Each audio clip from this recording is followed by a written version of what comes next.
22শে মে 2024 গোটা পশ্চিমবঙ্গে যেটা আজকে অত্যন্ত আলোড়িত সংবাদ সেটা হচ্ছে বাংলাদেশের সংসদ সদস্য আনোয়ারুল আজিম সাহেব কলকাতায় খুন হয়েছেন। এটাই কিন্তু বড় খবর।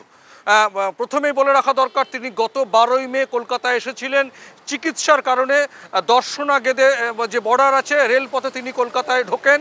বরানগর অর্থাৎ উত্তর কলকাতার উত্তর শহরতলির বরানগরে তিনি তার বন্ধু গোপাল বিশ্বাসের বাড়িতে এসে উঠেছিলেন সন্ধ্যাবেলা 12 তারিখ নাগাদ, এবং পরদিন 13 তারিখ তিনি নিজেই ট্যাক্সি ডেকে বিধান পার্কের দিকে কোনো জায়গায় চিকিৎসা করাতে যাচ্ছেন বলে সেখান থেকে দুপুরের পর বেরিয়ে যান, এবং যাওয়ার পরে বলে যান, যিনি যাওয়ার সময় বলে যান যে 13 তারিখ রাত্রে তিনি ওখানে এসে খাওয়া দাওয়া করবেন, অর্থাৎ রাতে ডিনার করবেন।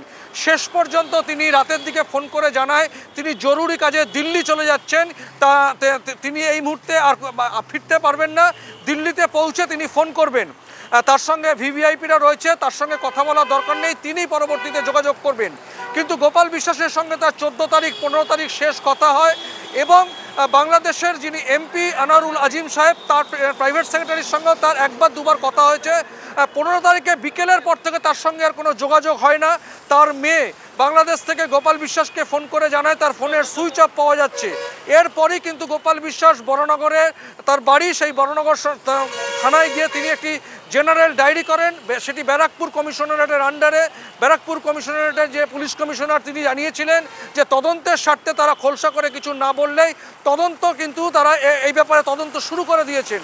পাশাপাশি কলকাতাস্থ বাংলাদেশ উপদূতাবাস, কলকাতা পুলিশ, রাজ্য পুলিশ, গোয়েন্দা বিভাগের সঙ্গে বাংলাদেশের পুলিশ বিভাগ এবং গোয়েন্দা বিভাগের সঙ্গে যোগসূত্রটা করিয়ে দিয়েছিল তদন্তের গতি প্রকৃতি এগিয়ে নিয়ে যাওয়ার জন্য। শেষ পর্যন্ত আজ সকালের দিকে কলকাতা রাজ্য পুলিশের গোয়েন্দা বিভাগের তরফে তার মৃত্যুর কথা নিশ্চিত করা হয়, এবং সেটা যে এখনই খুন হয়েছে সেই বিষয়টি জানা যায়। এরপরই কিন্তু একটি আলোড়ন তৈরি শুরু হয়েছে, একটা পররাষ্ট্র মন্ত্রকের ব্যাপার। বাংলাদেশের একজন তিনি এমপি, সঙ্গে সঙ্গে বিষয়টি কিন্তু সেন্ট্রাল আইবি টেক ওভার করে। সেন্ট্রাল আইবির পাশাপাশি ব্যারাকপুর কমিশনারেট, বিধাননগর কমিশনারেট, তারা কিন্তু তদন্তে নেমে পড়ে। তদন্তের স্বার্থে কিন্তু এখনও পর্যন্ত সরকারিভাবে গণমাধ্যমের কাছে মুখ না খুললেও দিনের শেষে পশ্চিমবঙ্গ পুলিশের সিআইডির ইন্সপেক্টর জেনারেল অখিলেশ চতুর্বেদী তারা জানিয়েছেন যে তিনি খুন হয়েছেন। তার বডি কিন্তু এখনও পর্যন্ত সম্পূর্ণভাবে রিকভারি করা যায়নি। বাংলাদেশের গোয়েন্দা পুলিশ, পশ্চিমবঙ্গের গোয়েন্দা police, central IB, STF, anti terrorist activity যারা করেন, গুন্ডা দমন শাখা, লালবাজার, তারা সকলে কিন্তু তদন্তে নেমেছে। খুন কেন হলো, এই কারণে খুন করা হয়েছে, কারা খুন করেছে, এই বিষয়ে কিন্তু এখনও পর্যন্ত দুজনকে আটক করেছে। একজন কলকাতায় ক্যাব চালককেও আটক করা হয়েছিল।